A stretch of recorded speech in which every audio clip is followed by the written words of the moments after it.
I read 2 books this month. I want to go over what I read, did I like it, what did I review it, and would I recommend it. The first book that I read in January was a nonfiction. It was a recommendation to me. While I normally don't read nonfiction, I am a mood reader, and once I got the gist of this book, I decided I did want to pick it up, and I flew through it pretty fast. This book is about Jeanette Walls, The Glass Castle. It's her memoir. It follows mostly through her childhood. This book is phenomenal. I think it reads more like a story than a biography, which is why it's a memoir. But if you haven't read this book, it's pretty quick, really good perspective of someone who comes from a very poor family and how she viewed the world then and how she views the world now. She chooses to live her life based on the experiences that she had growing up. So I gave this book 5 stars, and I would definitely recommend this to anybody. The next book I read is The City of Gods and Monsters. I was thinking I would like it a lot more than I did.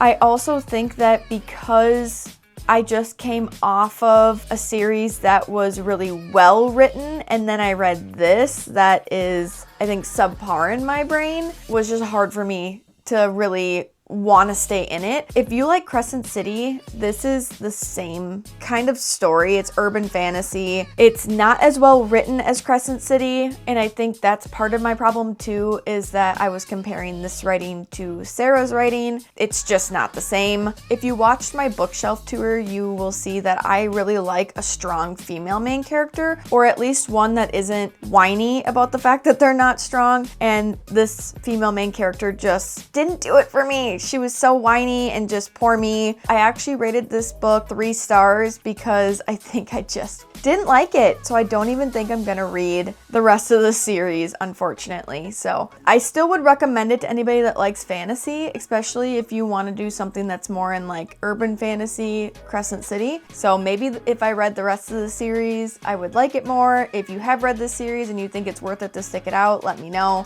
Now that January's over and I just got through a really good book that was nonfiction and a book that I didn't really care for that was fiction, I've realized that I need to go back into high fantasy. So the next series that I'm going to read is A Game of Thrones. I am starting with the first book in February this week. Stay tuned for the Game of Thrones book review.